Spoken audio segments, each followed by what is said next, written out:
Welcome back, or welcome if you're just now joining us. We're very glad you're here. I'm Stephen Rankin, the University Chaplain here at SMU, and it's my privilege to moderate this evening's panel discussion. We're going to walk on the wild side a little bit and go out of order than the way they're seated, and I, with my magical moderator powers, have permitted Art Carden to go last. So I will introduce them in the order that they will present, not in the order that they are seated. Our panel this evening, the earlier panel, you might say, was sort of an intramural discussion among four representatives of various parts of the Christian tradition. This evening, we have an interfaith panel discussion. So a shared enthusiasm for free market economics, different viewpoints in terms of religious faith and tradition. So with that in mind, these are our panelists for this evening. I also want to say they're all noted authors. We'll skip that part of it and just give you one or two things regarding each. First is Father Robert Sirico, who is the president of the Acton Institute and the pastor of a thriving parish. He will go first, and then Russ Roberts, research fellow at the Hoover Institution and host of Econ Talk, a well-known podcast. Third is Imad-ad-Dean Ahmad, the president of the Minaret of Freedom Institute, a Muslim chaplain at American University in Washington, D.C., which, by the way, is affiliated with the United Methodist Church. And he also teaches a couple of courses on Islam at the Wesley Theological Seminary, United Methodist Seminary. And then finally, Art Carden, professor of economics at Samford University, and he writes for Forbes.com. So we'll follow the same format this evening, about 10 minutes each. Then I'll have a few questions for us to discuss, and then we'll turn to the audience. Father Sirico? Well, I want to say what a delight it is to be here, and really an honor to be sponsored by the O'Neill Center for Global Markets and Freedom and the Center for Faith and Liberty here at Southern Methodist University. I'm encouraged to see the slow creeping Catholicism seeping in as a Methodist university offers wine and cheese before the event. So I compliment you on that. Flannery O'Connor was once asked at a seminar why it is that Southern writers so frequently employ characters who are freaks in their writings. And her response was, well, perhaps that's because we in the South can still recognize them. And in saying that, I think she reveals her own reputation as a hillbilly Thomist, because her understanding that there is a telos, there is a natural law, there is something toward which or that exists over and above our feelings and our sentiments, a reality that we ignore only at our peril. And I think very often in discussions about faith and economics and all of its variants, that people begin in the wrong place.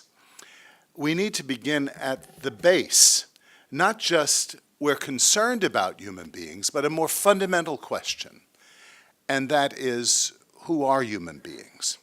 And what my faith informs me about human beings is the following.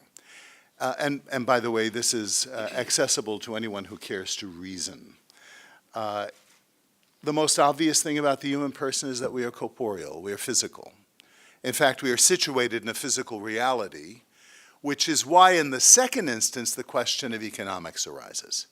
Because what economics is, among a whole variety of definitions, is the use of scarce resources to satisfy human needs. But those scarce resources arise from the context of scarcity and the material world in which we live. And to underscore a point that was made and clarified, because of a very common misunderstanding, that work is given to the human family as a vocation. It is distorted after sin enters the picture, but work itself has dignity and enables one to extend one's dignity, first and foremost because, as was mentioned, we are made in the Imago Dei. We see God working on the first page of Scripture, bringing into existence. He is the grand impresario. And so this begins, this reality that we are physical beings made from the dust of the earth, but we dare not stop there. And this is where many economists stop. And the truth of economics, whether it's supply and demand or invisible hand or whatever you want to call it, the whole coordinating mechanism of market economy, all of those things are true because of the corporeal reality of our anthropology. But there's something else that's true. We transcend our physicality. That is, that there are values associated with our nature as human beings that cannot be calculated by markets. There are values that transcend and come into play, such as honor and love and beauty. And these are not things that are easy to commodify, indeed cannot be commodified, even if people at times want to commodify them. I want to qualify the kind of market, the free economy that I support. It is a free economy rooted in this anthropology. And there is a constant tension between the physical and the spiritual or the transcendent dimension of the human person. Economics is not fundamentally about money. It is fundamentally about human action. You cannot divorce the economy. You can't say, well, that's the economy, that's the theory of economics that has nothing to do with human beings. It has everything to do with human beings, because if you do not have the human person at the center, if you do not have human beings, you do not have an economy. An economy arises only when human beings input value onto things. Now, you can say that's selfishness, but I think most often it has to do with people valuing things and their use for themselves and for their families and for their communities. That this interaction among human beings and the trading based on subjective values, which is important, but is not everything. There are, as I say, other values that need to be imposed upon this. And this is what we forget in modern economics. Once I was speaking at an international forum of economists, and a Nobel laureate stood up after I had delivered my paper, and he said, Father Sirico, I like everything you had to say having to do with economics. Welcome to our discipline. But he said, could you just leave the religion out? Why do you bring the religion into it? And I said, Dr. So-and-so, I pay you great respect for your many achievements in the field of economics, but I want to remind you of one thing you seem to have forgotten. That economics was born not in economic laboratories, but among the scholastic theologians of the mid-16th century in Salamanca. Schumpeter, in the second chapter of his book on the history of economic analysis, says that the scholastic theologians, who he calls the schoolmen, were more than any other group the founders of scientific economics. Why? Because they were evaluating things. They were asking questions, what is moral in human action as it pertains to providing needs for people, as it pertains to property rights, as it pertains to even questions having to do with inflation they dealt with in the 16th century. Later I can say more about that if you're interested in that. So what I'm talking about is that subjective value is true, but it is not the whole truth. And we can't just ignore it and dismiss it or denounce it. It is only in error when it pretends to be the whole truth. What we need to do, and what the church has always done, is to recognize that incarnation principle, that God redeems the world by associating himself with the world in the midst of the world. Salvation doesn't drop down from heaven. It breaks out from the human condition. That the study of Christ becomes the study of who men and women are, that the true humanity is seen demonstrated in the incarnated Christ. This, in my tradition, informs my understanding of economics. And the advantage to the human community is that this notion of the imago Dei, of intelligence, of reason, and of freedom to act based on our reason and our subjective values becomes the way in which the economy is coordinated. That it's not just some Politburo existing who knows everything and sees everything and can pull in information and make decisions for people. That the facts of the matter, the reality of the matter, the needs of human families and nations can only be known by consulting them or by letting them reveal what is of value to them. And that can only happen when people are free to express that. And then that information is communicated by something as mundane and boring and as tedious as the price system. That is, prices, when made known in the free market, and remember, prices are not arbitrary numbers put on goods and services. They emerge out of what people themselves say they need, and the entrepreneur follows the commands of the consumer in terms of what to produce and how much it should cost, even what color it should be. And when you interrupt that because you think you are the conoscenti, you know better, you have a greater insight into morality or whatever other things, then you distort the economy, you dumb down the intelligence of the trading community, and you invite disaster. Now, does this mean that the free economy is our salvation? Does it mean it will provide all human needs? Absolutely not. But it is necessary, even though it is not sufficient. I say not to ignore it, but to direct it to its telos, so that we can one day again recognize the freaks in our midst. Thank you very much.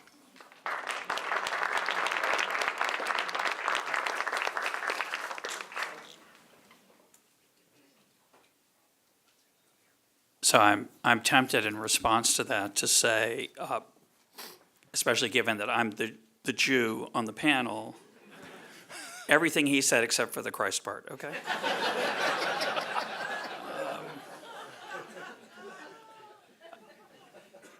Because I too am going to strike a balance between the power of economic markets, but the spiritual and human needs of us as individuals. And so I'm just going to say what you said. I'm just going to say it in a different way. I apologize. There's a couple things that are different, but not too many. I got half of my stuff from you people anyway. Yeah, you're very kind. You're very kind.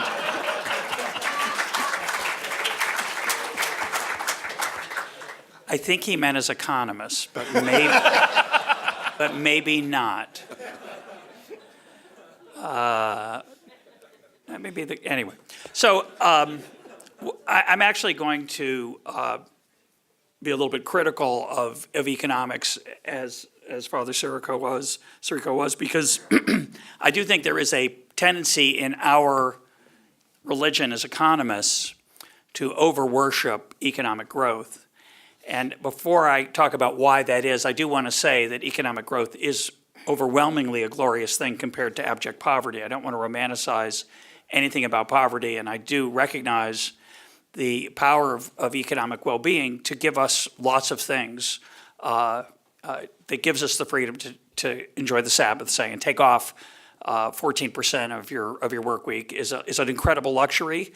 Jews have struggled with it throughout history, but it's a lot easier today. Somebody asked me in the hall, is it harder to keep the Sabbath in today's world? And the answer is, I think it's a lot easier, which is ironic given that the Sabbath was instituted to give us freedom from work when work was incredibly unpleasant, right? It was manual physical labor.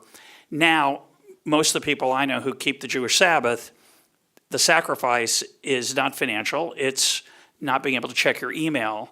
And I think it's even more helpful. You might think, well, in today's world, what's the big deal? I mean, you don't even need it. You need it more than ever. So I'm very grateful for that. But I do think there is a temptation to over-worship the growth aspect of market processes.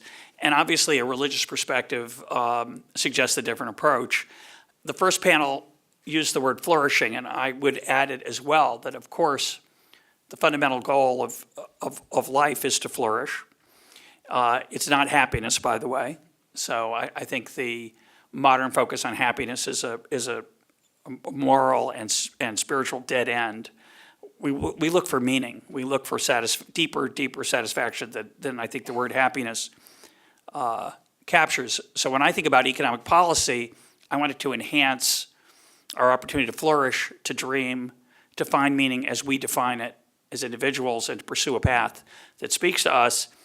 And what determines whether people flourish obviously goes well beyond how much money they have, their ability to acquire goods and services.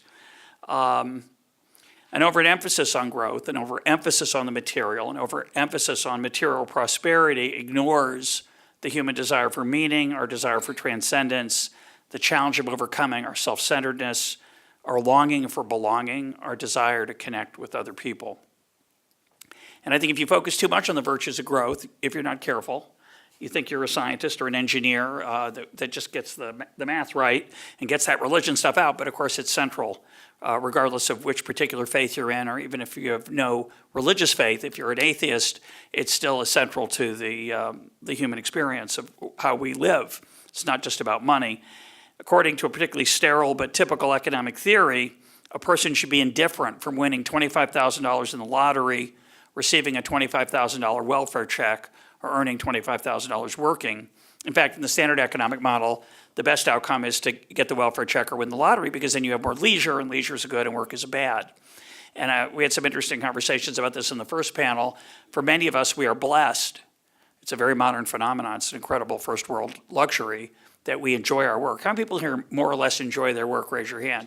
We're really unusual in the human history. We're in the top 1% in that dimension by far. But I do think we do have a lot of our meaning and our sense of self tied up in our work, and it's not about the money. Money matters. As Bruce Yandel, the economist, says, I love my work. If they didn't pay me, though, I wouldn't show up. And he's onto something there. So money matters, but it's not everything.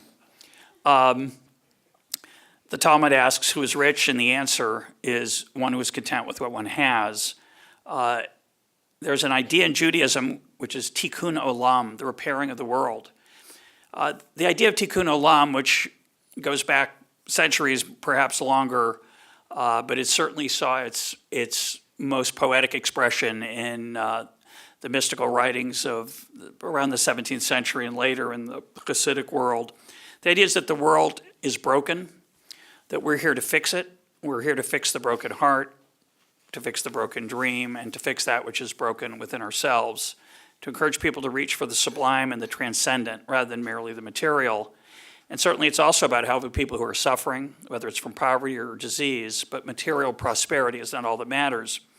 So free markets are important, but not simply because they help us prosper materially.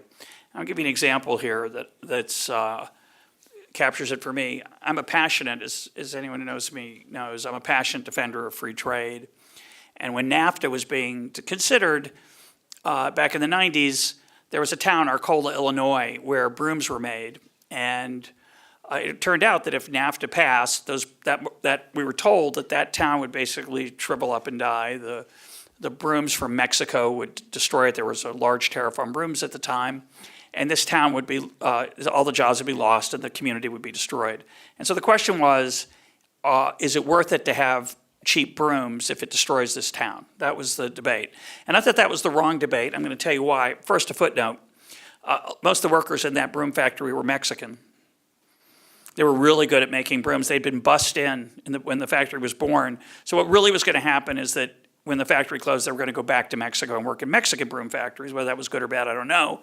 But that, of course, wasn't the way it was portrayed. The factory's still there, by the way. Very interesting. They're making other kinds of brooms, so that's a whole other story, the way that the media tells these stories. But this town became a big deal. It was written about a lot. And I thought that was the wrong question, because the right question is, do you want to live in a static world or a dynamic world? Under capitalism, under free markets, it's true it gives us cheap brooms and it gives us cheap clothes from China. That's a bad bargain if that's all we get out of it. If that destroys communities, if that destroys jobs, who would be in favor of that? So that's not the reason I'm a free trader. I'm a free trader because I want to live in a world that is much more dynamic. And what does that mean? What it means is that I don't want to preserve that broom job. I'm going to let that broom job go. And I'm going to let people have more money to spend on things other than brooms, which is going to create more opportunity elsewhere. And that's going to be a chance for the next generation to shape its life and its desires and dreams according to its skills and opportunities. You know, a friend of mine grew up in Lawrence, Massachusetts. His name is Don Cox. He's actually the first guest on Econ Talk back in 2006. And Don grew up in Lawrence, which is a mill town. And his mom said to him once, "Don, isn't it sad that the mills are gone?" And Don said to his mom, "Would you want me to work there?" "Oh, no, not in the mill. It's a horrible life." "You glad I'm a professor?" "Yeah, well, one of the reasons you can have professors is because we let the mill jobs go to South Carolina, and eventually we let them go to China. And that allowed people to spend less on their clothes, which led them to spend more on other things, and that included college tuition." So it's a complicated system where the real virtue of markets isn't cheap stuff. And I think that's a terrible mistake that we make all the time. The real virtue of markets is the chance to express yourself, to carve out a niche for yourself. And my other favorite example of this is The Truman Show. How many people have seen the movie The Truman Show? So Truman has this little ritual. He's a ritualist person, and turns out he doesn't realize he's living in a fake world. Everything's choreographed except for him. He thinks he has free will, but he doesn't, because he's a victim of his habits. And one day he goes off the path. He decides to do something a little different. And the person who's running the show goes nuts but that's the world. We get to be Truman like that every single day. You can have the greatest coffee in the world if you want, or you can give up caffeine. You can have all the choices. So I just want to mention that my passion for free markets is not about, quote, my standard of living. My passion for free markets is about the opportunity to live our lives in the fullest way possible.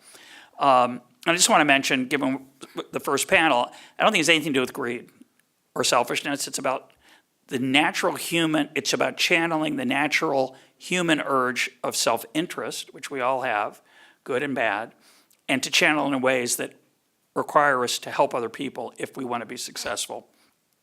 I want to close with an aspect of repairing the world that I think is often forgotten. People think of our policy choices as between the government solving this problem or business solving the problem. The government or the market. Government or the market. The market is one piece of what I consider the voluntary system. So it's not, to me, government versus the market. It's top down versus bottom up.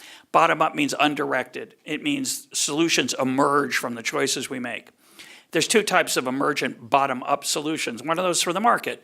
It's really good at giving us what we want. A lot of times what we want is not so good for us, as was raised in the first panel, but I'm really loath to decide what is good for us and what isn't.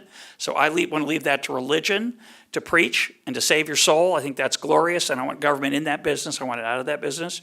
But the part of the voluntary bottom-up sector that's important is what was mentioned earlier in the first panel, is civil society. The institutions of church, synagogue, and mosque, the bowling club, the communal things we join voluntarily, the ways we make the world a better place through nonprofit, not profit and loss, not bottom line, but through donations of our time and treasure to transform other people's lives as well as our own. And I think that's underappreciated as a choice of policy. I'll just mention there are many, many wonderful organizations out there. Give them your money.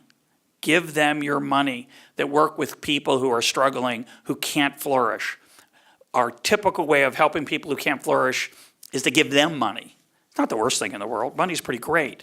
But often they are looking for something more than that. They need education. They need help. They need a connection. They need a human touch.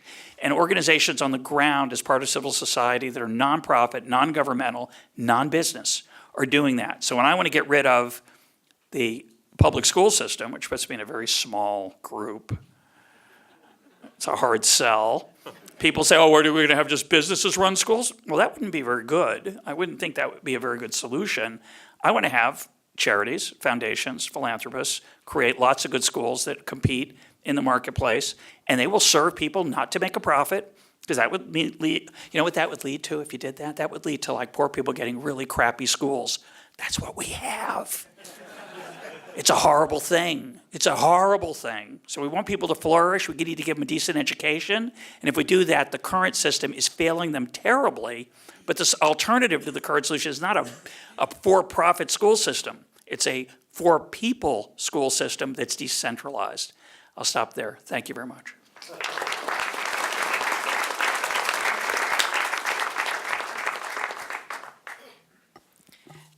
Bismillah ar-Rahman ar-Rahim, in the name of God, the compassionate, the merciful.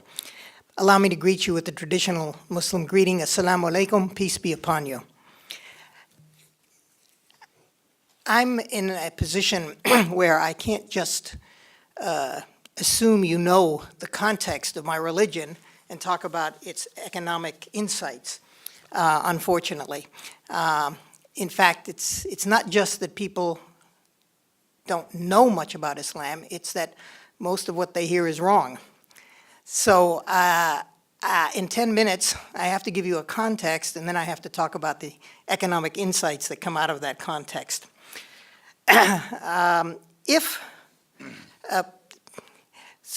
Fortunately for me, Islam is a pretty simple religion. The declaration of the faith has only two parts to it. There is nothing worthy of worship except God, and Muhammad is the messenger of God. If you don't remember anything else I say tonight about Islam, remember that it believes there is only one God. That is the God of Abraham, the creator of all things. Not just the creator of this universe, but the creator of all the worlds, all the universes that there are. And the second part about Muhammad being a prophet doesn't mean that he's the only prophet. It means he was the culmination of a line of prophets that includes all the ones you read about in the half that he got from him, and the other half that that he didn't.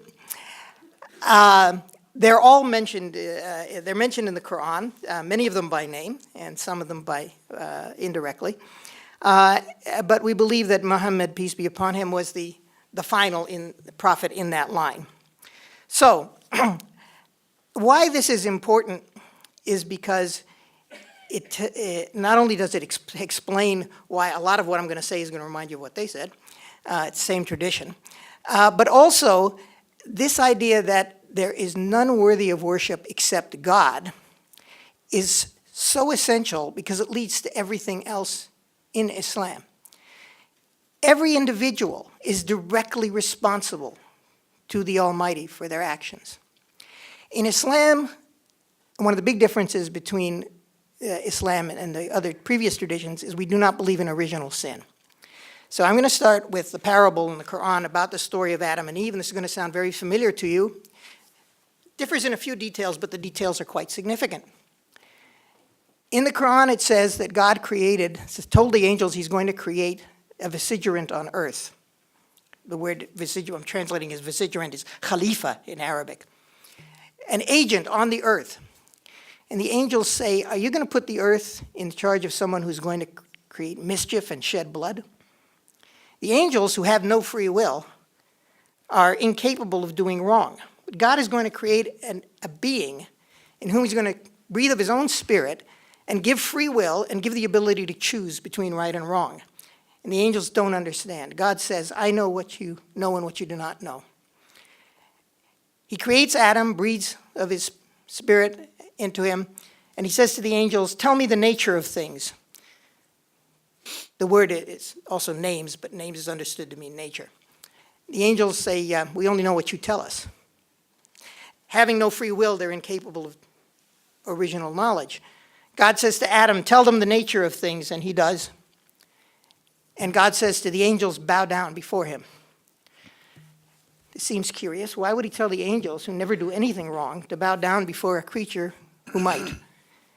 Because a creature who chooses to do right is superior to one that just does right because it can't help it. The angels are in the same class, morally speaking, as a rocket that rolls down a hill or a planet that swims in its orbit. Adam is special, and Eve is special because they can choose, and that puts them in a higher level. Among the angels is a being who's not an angel. The Quran says he's a jinn, which means he does have free will, and so he doesn't bow down. He's called Iblis, but when he refuses to bow down, he's called Shaitan, Satan. And God says, why did you not bow down with the others? And he says, because I'm better than he is. You created him out of clay and me out of fire. Now, I've always thought that if Satan had said, I only bow down to you, God would say, okay. But he didn't. Satan is portrayed not as the enemy of God, but as the enemy of man. He is jealous of man. He hates man. And Satan asks, when God puts man in the garden, he says, you can do anything you want here. There's only one rule. You just stay away from this one tree, which is not in the Quran called the tree of knowledge of good and evil or knowledge. It's called the tree of harm and transgression. It's a prequel to our life on earth. Whereas we are here to do good and to avoid evil. And what that is really complicated sometimes. For them, it was simple. Just stay away from this one tree. That's all I'm asking. Too hard. Satan suggests that they go eat of the tree. That way they'll live forever. Of course, that was a lie. They already had eternal life. But they fell for it, and God sets them on the earth. Satan says, give me time. Do not judge me yet. And God says, I give you time. Satan says, I will use that time to mislead them and their children into every form of wrongdoing. And God says, do whatever you will, but if they follow you, I will put you and them in hell. But you have no power over my servants. This is important. Satan has no power over us. He can make suggestions, but if we follow them, it's our responsibility. Okay, what does this have to do with economics? Adam and Eve repent of their sins and they're forgiven. So there is no original sin. We're not being punished for their sins because they were forgiven. But we are being tested in the way they were. And our job here is to do God's work. I won't repeat what was said before. To do that, we need material resources. And Islamic law recognizes the rights of property and the value of trade. It was founded by a merchant. Muhammad was a merchant. And his wife Khadijah was a merchant. In the Quran, it says, O you who believe, do not consume your wealth among yourselves but let there be trade and mutual consent among you. Do not destroy yourselves. Indeed, God is to you most gracious. The Prophet himself gave the example of how we're to fulfill these, including details of economics. Don't have time to go into them, but I'll give you just one example. When there was a natural disaster and the price of a certain commodity skyrocketed, and people went to the prophet, who was the leader of the community as well as a prophet, they said, regulate the prices. And he said, God has set one price and you want me to set another? It's also developed a whole history of Islamic thought on economics. I don't have time to go into it, so I'll just take one example, the great scholar Ibn Khaldun. You've heard about the school at Salamanca, which was indeed the beginning of Western economic thought, but it was not the beginning of economic thought. Salamanca was in Spain, had just been taken over from the Muslims, and the scholastics of Salamanca picked up where Ibn Khaldun, a 14th century historian who is credited by no less an authority than Toynbee as being the father of sociology, taught that history has cycles because there are policies that are good policies and policies that are bad policies. And young dynasties, new regimes tend to instigate good policies that cause the society to flourish. As they become used to the luxury that their good policies create, they begin to see the government's job not as protecting sound economic principles, but to hand out favors, and the society begins to decline. As it declines, they get desperate, they increase the taxes. That causes things to become even worse. I'm sure I'm out of time now, so I'm just going to say one last thing from Ibn Khaldun. Get his book, the Muqaddimah, The Introduction to History, and you will see wonderful chapter titles like How Government Intervention in the Economy Destroys Civilizations. and why the regulator should never be practicing the business he regulates. Okay, and I will stop here, and I hope you have lots of questions.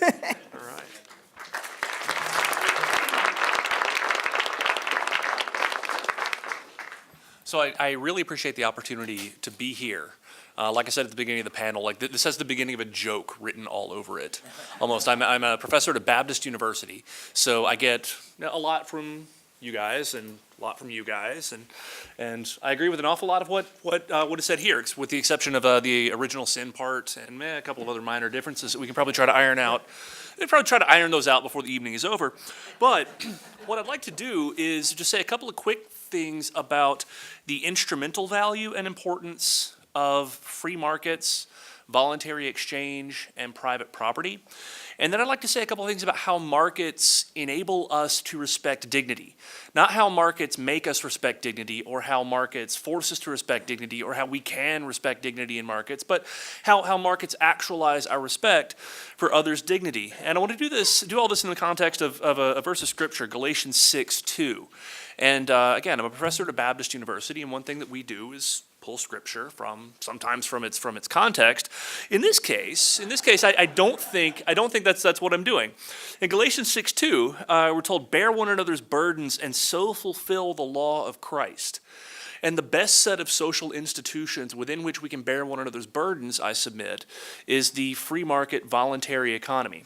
And I want to think about a couple of ways that that's true. First, to get to this question about prices. There's an excellent lead-in, I think, for some of the stuff that economists have to say about the price mechanism and how it works, particularly in disaster contexts. Now then, there are a lot of reasons why people love economists, and one of them is because we're the ones who step in after a disaster and say, yes, actually, we should allow the price of gas to reach $6 a gallon, and actually, we should step aside and let people charge $10 a bottle for water. And the reason for that is because of the signaling mechanism, or the signaling function that prices do, the signaling function that prices accomplish, and specifically the rapidity with which they transmit information about on-the-ground local conditions to people who may not be aware that anything has even happened. So to take an example, recent hurricanes, Hurricane Michael, Hurricane Florence, we see increases in, say, the price of bottled water, increase in the price of gas. Let's just use gas as an example. So the higher price of gas after a hurricane says, send gasoline into this hurricane-stricken area. And further, it sends that information to anyone who consumes gas, whether they know that there's been a hurricane or not, whether they know what kind of damage there has been or not.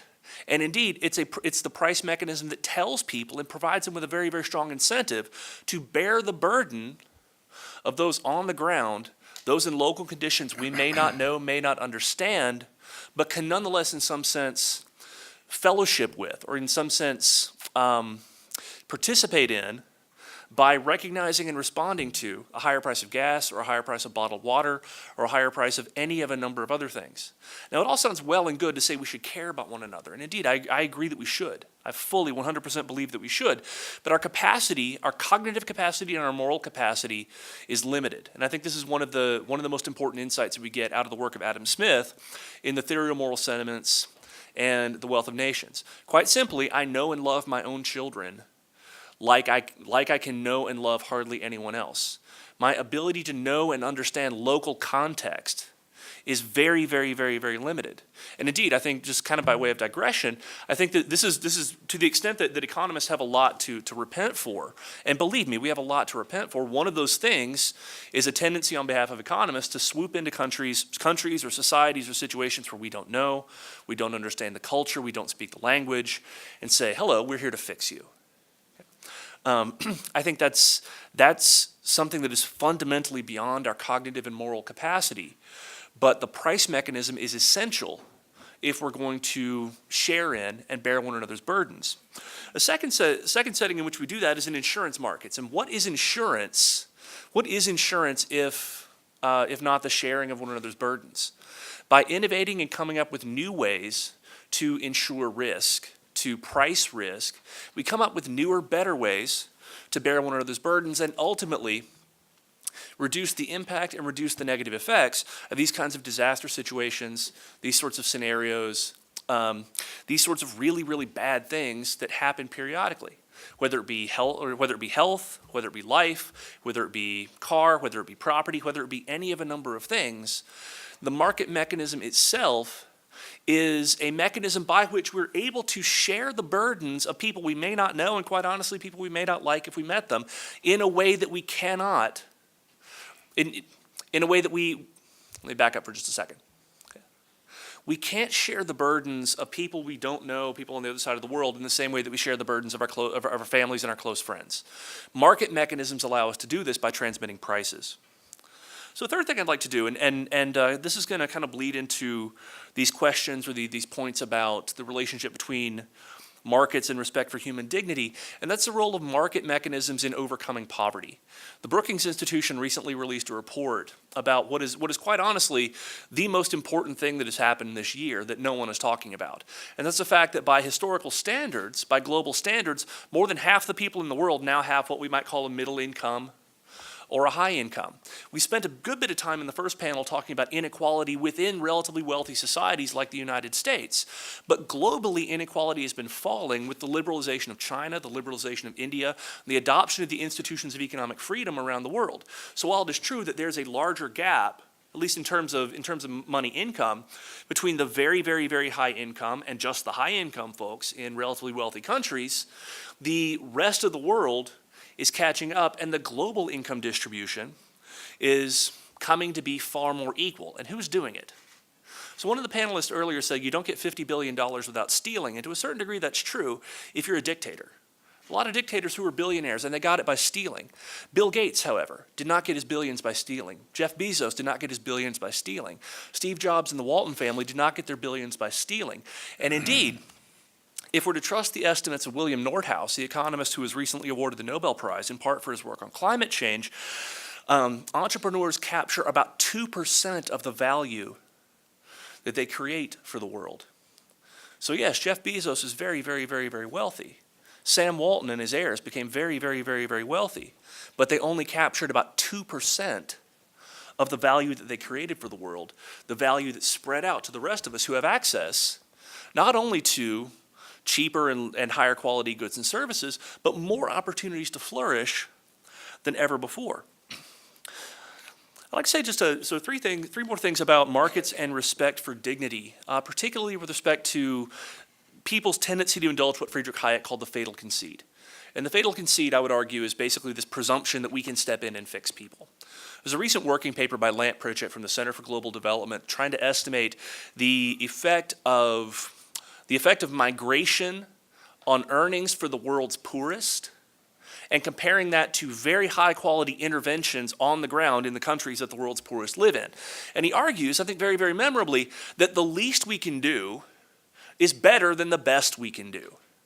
Which I think one of the reasons why this is not going to be very popular is it doesn't flatter the conceit of humanitarians and people that Adam Smith would refer to as the man of system or the men of system or the women of system. He argues that the increase in earnings from, say, someone moving from, I believe Peru was one of his examples, moving from rural Peru to, say, Houston and painting houses is higher than, say, the best intervention we could do for them that would increase their income by, say, 10% on the ground in Peru,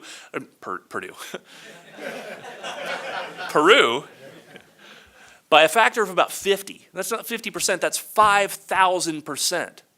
Okay? The increase in incomes for the least of these among us that could be had by reducing barriers to labor mobility across international borders is mind-boggling compared to the best that we can do in the form of redistribution or even the best kinds of aid programs that we can engage in. I think economics is useful, and in the interest of time, I'll just kind of condense all of this into one point on the importance of exchange and the dignity of the human person. So in the second chapter of The Wealth of Nations, Adam Smith, that's where he writes that it's not from the benevolence of the butcher, the baker, and the brewer that we expect our dinner. Rather, it's from our appeal to their self-love. And I think it's a serious misreading of Smith to think that this is a counsel for selfishness. Rather, I think what Smith is saying is that what's important for us to recognize is that other people matter too. The butcher, the baker, the brewer, they have the right to say no if you don't offer them a deal that they like. Why? Because they've got their own stuff to deal with. They've got their own families, their own friends, their own values, their own ideas. They do not exist for us, to borrow from a philosopher by the name of I believe it was Edward Fazer who said that. there's a fun by recognizing the right of refusal in market exchange, we fundamentally, I think, recognize and respect the dignity of the human person. So right now, I'm reading the Lord of the Rings trilogy with my 8-year-old daughter, and one of the things I really hope she takes from this is the folly of presuming that you are capable of using power, that you are. That you have the right, the ability, and say the willpower to use power effectively and efficiently. And I think that's a folly. I think that's a mistake.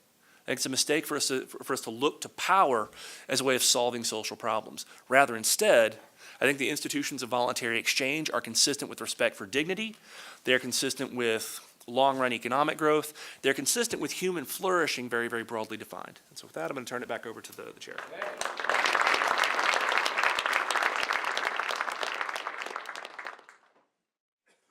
Thank you very much.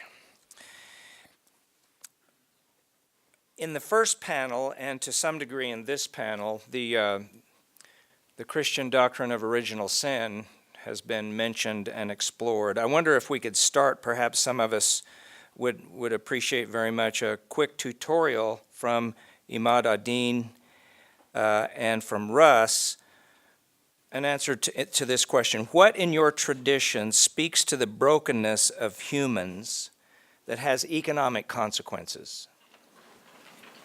Oh my God. Let me turn over to my left here. Turn over to my friend on the left to answer first. Well, my mind spins quickly. Okay. Actually, I'll be glad to. I don't know if brokenness is exactly the right word. Let's say the weakness. Okay. The Muslim view is that while man is not in the position of someone who is in need of salvation because of an irredeemable, short of God's grace, sin, but rather that he is someone who is weak. We are all weak compared to God. Only God is perfect. And we need religion to remind us of why we're here, our purpose as the Khalifa. And that what the purpose of religion is to prevent us, to give us the vision, to use that freedom that we have unquestionably been given in a way that is going to be the best for ourselves, for our families, for our neighbors, for our communities, and for the world. And that the danger in the economic dimension, the danger is not wealth itself. Having wealth or being poor themselves are no measure of one's virtue. The question is not how much money do you have. The questions are, how did you get your money? And now that you have it, what are you going to do with it? The Prophet, peace be upon him, in a hadith, the hadith, for Muslims, the Quran is the word of God, literally transmitted through the Prophet. And the hadith are these sayings that come, traditions from the Prophet himself and his companions. And the Prophet himself is reported to have said that on the day of judgment, the honest businessman will be alongside the prophets and the martyrs. So that being successful in business, if you do it honestly, is a good thing. And in that sense, it's quite consistent with the Protestant view of the value of work and so on. But the danger is being dazzled by wealth. As soon as you start looking at those numbers and you start thinking it is the money itself, it's the wealth itself, it's the mountains of gold I accumulate, rather than what did I contribute to the world in order to earn it, then you're going down that path into hell. I'm going to take this in a slightly different direction with the permission of the moderator. What was the first thing you said was the linchpin of Islam? What was the first phrase? That there's none worthy of worship except There's God. none worthy of worship except God. So I've been thinking a lot in our troubled times of David Foster Wallace, which is not the normal thing to think about in troubled times, but you may know of his commencement address He gave a famous commencement address that's really quite spectacular, and it's about being a good person, among other things, which is what all commencement addresses really are. But it's really hard to tell people to be good in ways that stick with them and that actually have an impact, and it's pretty close to that. But he has a sentence in there, it's very short, it's only 2 words, and I recommend it to be remembered. It is, everybody worships. Everybody worships. Some people worship God, some people worship beauty, some people worship money, some people worship various isms that they think can transform the world. He suggests pick one of the old ones that's been tried and true, one of the old religions, not one of the new ones. He says in there he's an incredible writer. He says, if you worship beauty, you will get old, and you fade. Your beauty will fade. You'll be very, very disappointed. And if you worship money, it will not make you happy. And he goes through it all. It's a beautiful thing. But I think it's an incredibly important idea in our times today where our tribalism and our desire to belong is very powerful. And we're seeking that belonging in various places. It's a very human urge. And to suggest that we should stop doing it is fool's game. It's deep within us, this desire to worship. So I think I don't have a simple answer to your question other than I think it's powerfully important to pick a good religion. It doesn't have to be one with God. I mean, I happen to have one that has God in it. You do too. But if you're going to pick one that doesn't have God, you're probably better off with the Cowboys than some of the others that will corrode your soul. And Like the Red Sox? yeah, exactly. 2 down, 2 to go. So I'm just going to stop there. Okay, thank you. Well, maybe we could, let's try something here. So weakness, perhaps, a better word than brokenness. If I could use the word idolatry to interpret what you said, Russ, would that be fair? Okay. Could we join in the other two and maybe have a little bit of a discussion here about whether it's original sin or one of these other concepts? What would you say from your tradition is the most important aspect of that idea relative to economic exchange? What should we be the most aware of from these faith traditions with regard to economic exchange? Well, what is often indicated was in the previous panel and is generally ubiquitous in its observation about the market economy is the greed that can be the motivator and the goal in people's lives. But in addition to this greed, there's also invidia, and that is envy. And if you want to talk about the vice of a free economy, or capitalism, whatever you want to call it, you can't do that and be fair without pointing to the envy that is encouraged by socialist or government planning ideas. How often people encourage a hatred for the rich simply because they are rich, or the successful simply because they are so, or the attractive simply because they are attractive. This invidious attitude is every bit as corrosive and destructive to society. So I think what we need to do is balance these things in order to come to a right understanding of what we're talking about. To fight against this is to fight against the reality of the human condition, whether you want to call it weak or broken, fractured or marred. I think that broken is the right word. In the Old Testament, where we're told the heart is deceitful above all things and desperately wicked. And that's not a terribly ambiguous thing. And I think that counsels for us a certain amount of intellectual humility and a certain amount of moral humility first. Intellectual humility in that we probably can't know exactly how to organize society.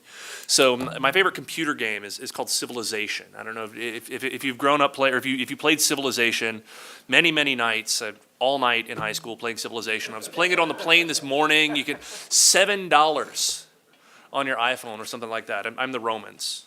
Okay, but I think often we think about, quote, running society, organizing society, or doing social science as if we're playing Civilization, where we have a very well mapped out set of technological plans, where we decide what we're going to build in each city, where I decide, okay, I'm going to send this super tanker to Tokyo because I'll make the most money there, or I'll build bombers and battleships and all sorts of things like that.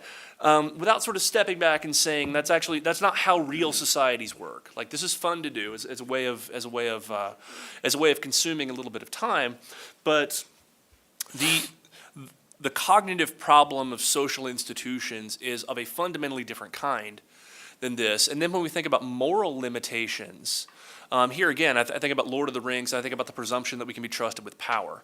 When I think about original sin, I'm very much with C.S. Lewis in this, and the original sin is so obvious as to, in a sense, not need comment. And if we can rebel with that sort of ferocity against Almighty God, then I tremble when I think about what we can do to one another. And indeed, looking at the 20th century, what we did to one another was horrific. I'm hesitant to dismiss claims about, say, socialism, communism, et cetera, as being kind of silly or hyperbolic, given that the intellectual elites, even of the economics profession, through the 50s, the 60s, the 70s, even into the late 1980s, were enthralled with socialism. Joan Chamberlain, who would have won the Nobel Prize, was very much a Maoist, even after seeing what was happening in Mao's China. And again, I think a lot that provides us with a cautionary tale as to what a broken human heart can do. We heard earlier in the first panel of, maybe somebody could pronounce it better than I can, Imad-ad-Dean. One syllable? Imad-ad-Dean. Imad-ad-Dean. So in Hebrew, it's B'Tselem Elohim. It says in Genesis that human beings are created in the image of God. And the way I think about that, which is, there's a lot of things to unravel there. In the first panel, I had some very provocative, I thought, powerful ideas on it. But as an economist, and thinking about exchange, I think it's incredibly important not to see each other as objects, and to remember that all of us are created in the image of God. And you don't have to be a religious person to find this an attractive idea. I think it helps to be religious, but certainly a non-religious person, a person who doesn't believe in God, can accept the same idea. So when you get your coffee in the morning, you don't spend your whole time on your cell phone, and you look the person in the eye and you say thank you. When you get out of the Uber, which I did a couple times to get here and to get from the airport, I talk to the driver. When I get out of the Uber, I say thank you. I don't see the Uber as a driverless car. It may be one day, right?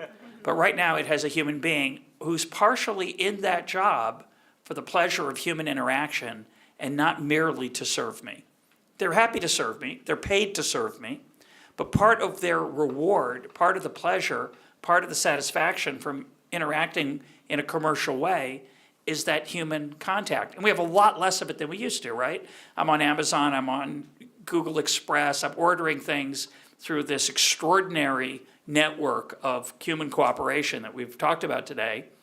But a lot of the time, it's the person who drops off the package at my door, it's the person who's at the wheel of my Uber car, and it's incredibly important, it's incredibly easy to see them as merely as not human.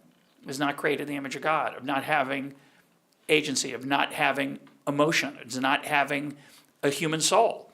And I think the more we can recognize that, and it's very tempting, by the way, and in economics, it's evil that we teach our students to just maximize stuff. I think that's an incredible misunderstanding of what humanity is about. And we need to go back to the Adam Smith of the theory of moral sentiments, who understood this deeply. We interact with human beings. It's what makes our lives sing. It's not the stuff we get. Stuff's good. I love my phone, love my watch, I love my gadgets, I love my camera, They're all nice. But when I interact with another human being, to recognize that they're another human being, and I had one more thing to say. Oh yeah, leave money on the table. Don't teach your children, don't be the person who gets every last cent out of the transaction. It's great to leave money behind. It's great to tip a person you're never gonna see again. Economics actually says that's irrational. How disgusting and pitiful is that about the description of the human condition? Tipping someone you don't expect to see again is irrational. That's crazy. Of course it's rational, because you care about more than just how much money you take home and is left in your wallet at the end of the day. So I just think it's, for me, the give and take, Wordsworth said, getting and spending, we lay waste our powers. That's if we're not careful. But there's no reason you can't be careful and recognize that the person across from you is a human being and not just somebody to serve you. Look in their eyes. They have a divinity there and a humanness there that you should recognize. I think the only thing I would add, if it's indeed adding anything, is to say that bear in mind that what I think everyone on this panel would agree, certainly it's the Islamic teaching, is that which would be legally impermissible is not the whole of the law. There are some things that are not the job of the state. They can be the job of the civil society, especially the job of religion, to teach people the difference between good and bad, not necessarily the same thing as that which is just and unjust. So what is economically permissible, or what those things where the state is permitted to intervene in Islamic law, are the prohibition of coercion, the prohibition of fraud, the prohibition of exploitation. That last one can be vague, so let me clarify. Exploitation means an extreme imbalance between the power of the people participating. For example, if between a loan shark, let's say, and a poor person who's trying to borrow money for his next meal, as opposed to, free market pricing where there is a market and that you have competition and open. Now, that's not sufficient. That's not sufficient, because then if you fall into the idolatry of worshiping money, you would say, well, I make a lot of money selling bread, but I can make a lot more by selling crack. And you sit down and you do the numbers and say, okay, I'm going to change my business model. It is the job of your religion to say, no, you are not going to profit by that change, because you have to take into the long range, which means the afterlife. And even though you may die a wealthy man, your happiness is not insured. This is important because there are three different sectors to society. There's the commercial sector, there's the state, and there's the civil society. And I think that we have to take into account all of them, and that the state's function has to be severely limited. Otherwise, we get into the dangers that have already been pointed out by socialism and communism and fascism and by the excessive government actions even in our own society. Okay, thank you.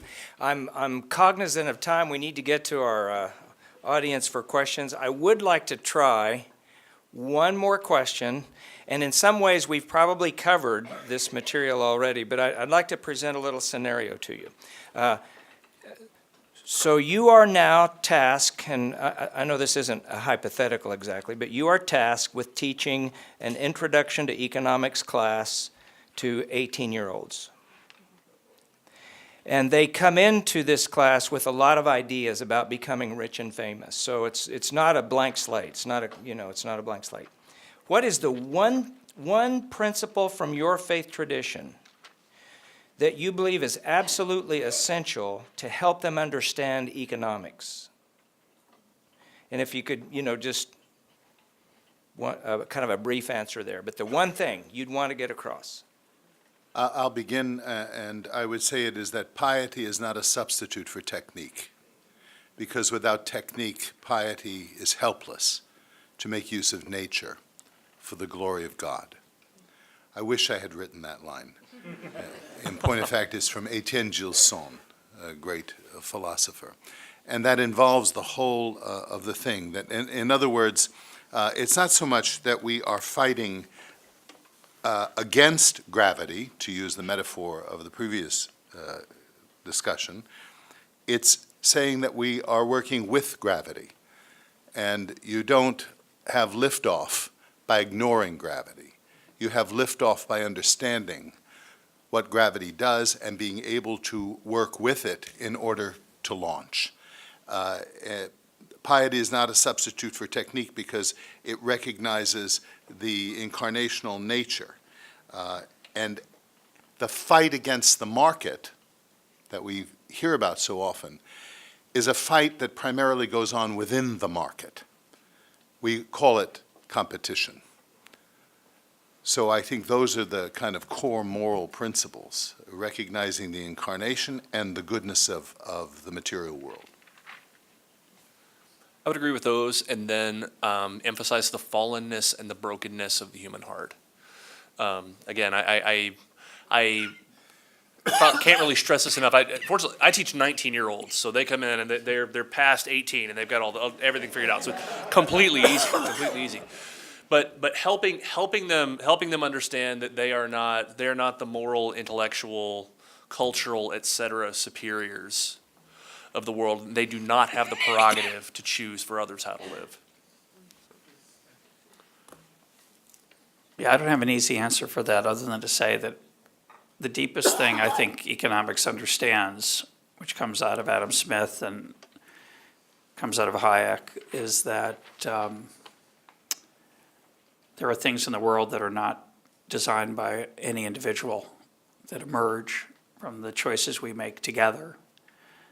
The only part of that that's Jewish is that in the Talmud, in the section called Brachot, I think it's page 58a, Ben Zoma, who is living about 2,000 years ago, marvels that unlike Adam, who had to do everything for himself, and Eve, who had to do everything for herself, he has people who appear at his door with food and clothing and wonderful things, and it's the division of labor that allows that to happen.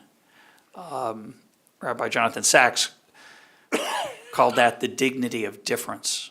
The fact that that we're different is a beautiful thing, partially because it allows us to cooperate in the ways that we've been talking about in this entire panel, through the fact that we don't have to do everything for ourselves. We don't have to be self-sufficient.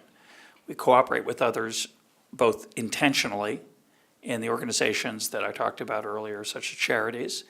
We cooperate intentionally in businesses as we work together to create a product that we hope will be successful. But we also cooperate unintentionally when we take a job that links us to thousands and thousands of people in this great chain of network of cooperation that's called a market. And there's something a little bit mystical and magical about that. Hayek called it a marvel. He was not a religious man, but he did call it a marvel. It's the closest I'd say he came to making a religious statement. I think the one thing maybe, and this is off the top of my head, that question taken by surprise, but I think the one thing would be that it's very important in Islam to avoid arrogance.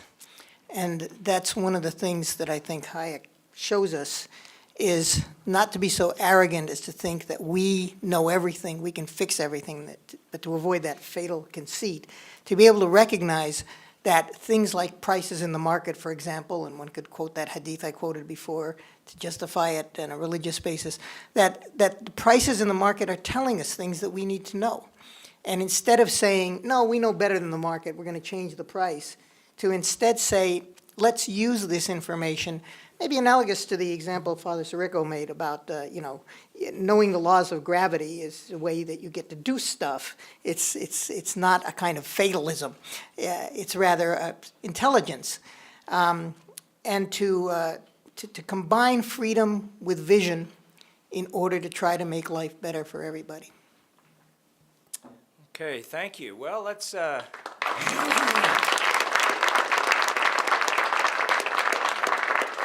We have microphones available if you have a question. Yes, yes, sir.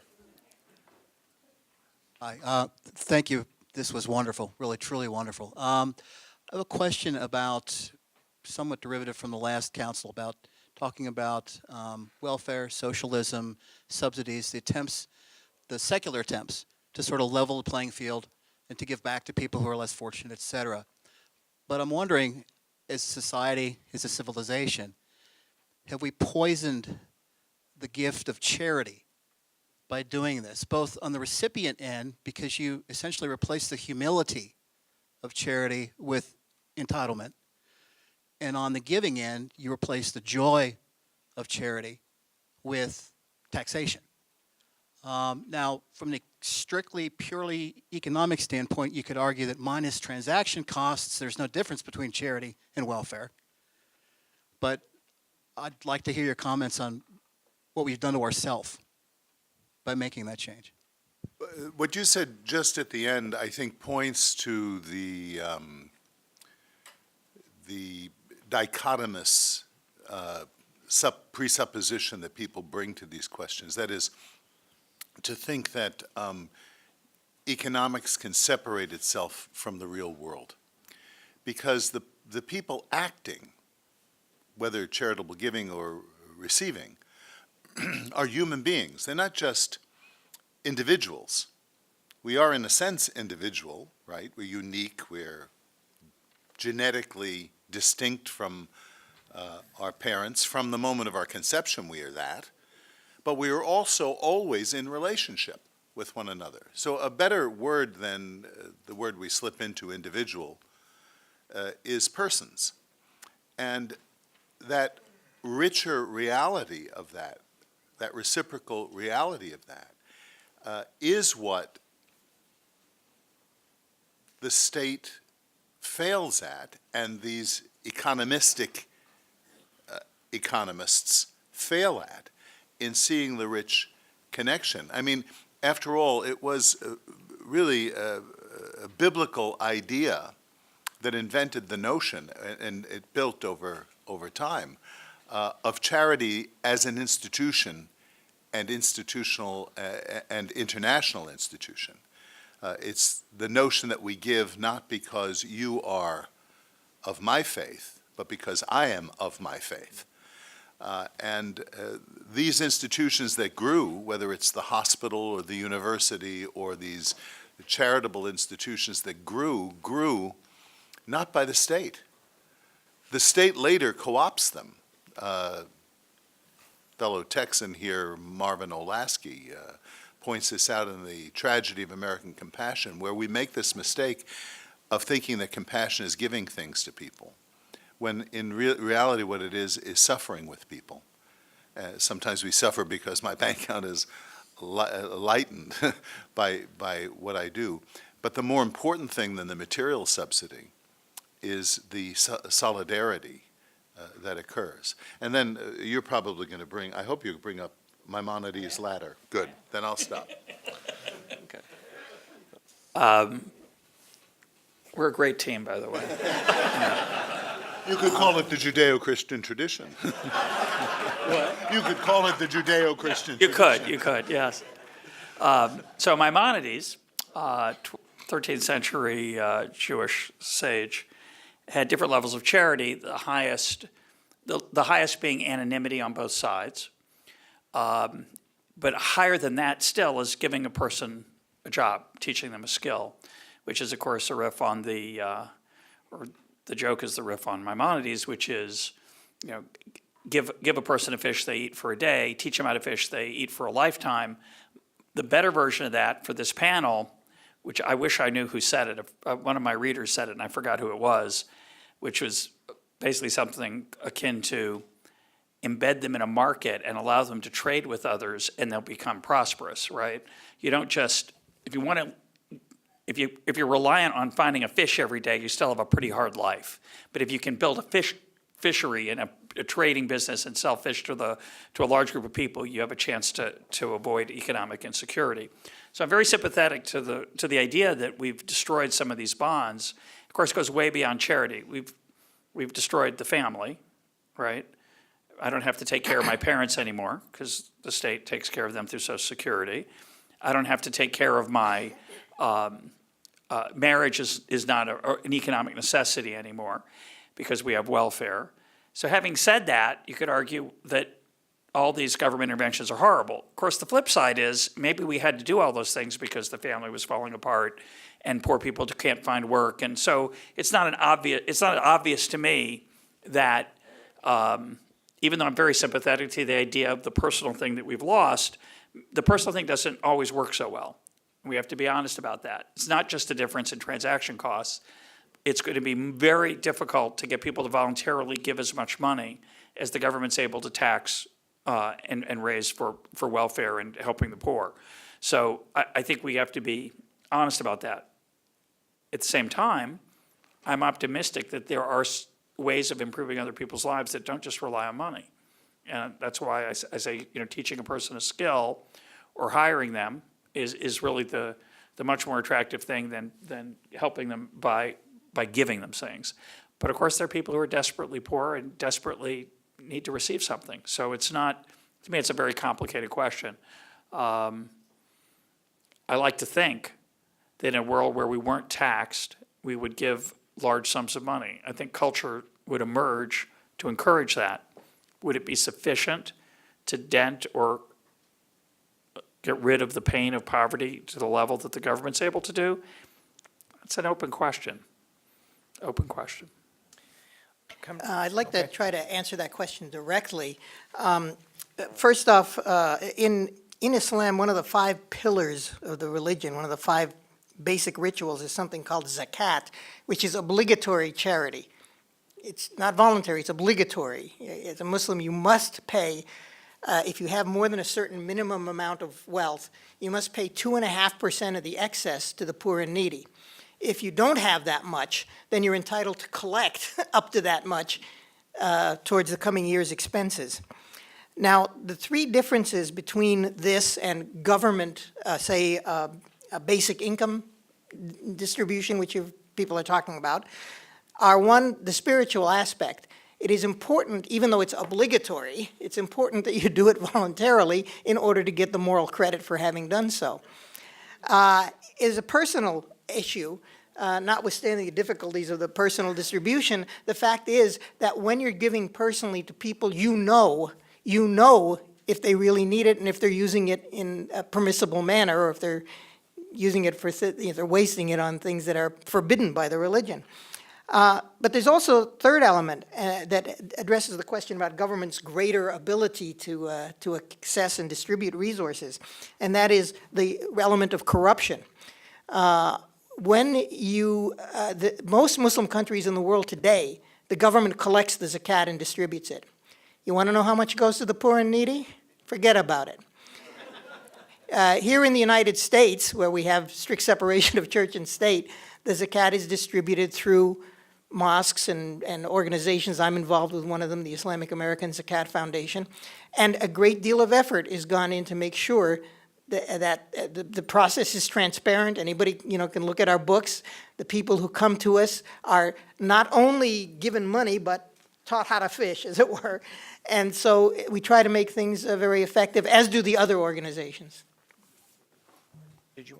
Yeah, so I think there's an important third type of corruption, and that's the corruption of the taxer, who is in some sense trying to do the work of the Holy Spirit or trying to take over for the work of the Holy Spirit and say, I know how you should live, or I know how much of your income should be transferred from this person to this person, and I'm wary of the notion that we know how to do that. Now, granted, there are going to be better ways to do things and worse ways to do things, and there are a lot of really, really exciting proposals on the horizon. I think there's a lot of interesting stuff to be said about universal basic income or federal job guarantees, or again, better and worse ways of doing these sorts of effecting these sorts of changes. But I think fundamentally there was a lot of discussion in the first panel about sort of the need to recover it's like a full and flourishing and vibrant idea or notion of the human person. And I just don't think that happens with redistributive institutions. We mentioned earlier, we said a couple of things about what our tradition might have to say to 18-year-old students, and they will sometimes they'll say, give a man a fish and he'll eat for a day, teach him how to fish and he'll eat forever. Well, how do we know that the problem is that the person doesn't have any fish? Or how do we know the problem is they don't know how to fish? And moreover, how do we know that you, 19-year-old sophomore at Samford University in Birmingham, Alabama, are well equipped to go to pick any country in the world and teach them how to fish? Again, I think I don't want that to sound like desperate or fatalistic, but to say that what I'd like to sort of get back to some of the things that were discussed in the first panel on really recovering, it's like fully vibrant human relationships within our capacity to do so. I just want to add one thing to that because it's too good not to mention, which is there's a lot of interest right now in what's called effective altruism. You may have heard of it. It's a really important idea, and I think I hope many of us here are involved in charities and religious groups that are trying to make people's lives better, and we know how hard that is. It's extremely difficult, and a lot of those organizations are handicapped by the fact, for me, that a lot of people just want to give money and don't care about whether it works or not. They just want to, say they donated. I think that's a huge problem with charity in general. And so people say, well, let's make sure it's effective. Well, unfortunately, it's extremely difficult to find out if it's effective. For a long time, there was a huge effort to get rid of malaria, which is a great idea. Malaria is a horrible, horrible killer in the poorest parts of the world. So one of the things they did is they gave people bed nets to protect them from mosquitoes, and they used them to fish, which is perfect. What they really needed was to learn how to fish. They didn't need a malarial bed net. They knew much better than the people who came. And so it's the reverse of what you were saying. Good. Okay. Is it fair to let the previous panelist ask a question? They've been attacked enough. Anybody want to They vote? should be Okay, able- come on, Steve. This is probably going to be the last question. No, please. Thank you very much. I wanted to be on your panel. I'll bet. I can't help but think there's a certain contradiction that I would like you to help me resolve. And it's a contradiction that I've been involved in these debates very often. And that is, on the one hand, God has created us as rational, intelligent creatures who can understand what is true, pursue the good, enjoy beauty, and find out all kinds of things about the world. But on the other hand, when it comes to economics, no one has the ability to understand and plan ahead, so we're better to use voluntary preference and not sort of get in the way of unintended consequences, because using rationality and planning to achieve the good will do more harm than simply leaving it up to market preference. And that seems to me to be a kind of contradiction. Maybe I have it wrong, but I've never quite understood that. Yeah, you do have it wrong. Or at least what you've done is you've shifted the focus of the whole thing. When you started out, you said that God made us rational. Why can't we believe that rational people can plan? They can. Let them do it. That's the point. The contention is that by collectivizing this and presupposing that some synoptic committee who sees every need and can organize society to meet that need, that they know better than people expressing their personal, subjective, knowledgeable preferences at local levels. I think the question is the resource of first resort when there is need in society the government or the person and the family and the community? And all I'm saying, I'm not saying there shouldn't be a government. I'm saying that we should not allow the presumption to be that the government is that resource of first resort. If I'm hungry, I have the first responsibility to feed myself. And if I have a failure, I'm ill or handicapped or whatever it happens to be, then my family, most proximate to me because they know me the best. And then if there's a failure of the family, then I'm describing the principle of subsidiarity. And the principle of subsidiarity says two things. The government has the obligation to intervene when there are failures at these local levels, but then It should not presume to be a permanent institution. It should remove itself once that society functions again. And that goes to the other question of how do we reconstitute a society where other people see the imago Dei in the life and in the lives of other people. It's by letting people be proximate. But when we don't have to be proximate to the poor anymore, when we say, well, you know, the government does that, then I think we destroy the culture and respect for solidarity. I love this question. We believe that God created human beings as rational, volitional beings. But being a rational being doesn't mean that you know everything. In order to plan, you have to make use of some knowledge that comes to you by irrational means. For example, we couldn't do anything without language. Language was acquired irrationally. Prices are irrational.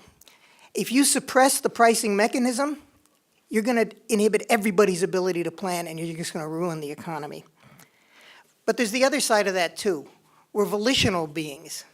And the problem with putting planning in the hands of the state as opposed in the hands of individuals, families, and the elements, lower, fundamental, basic elements of civil society, is that you are taking away people's freedom of association and freedom of action.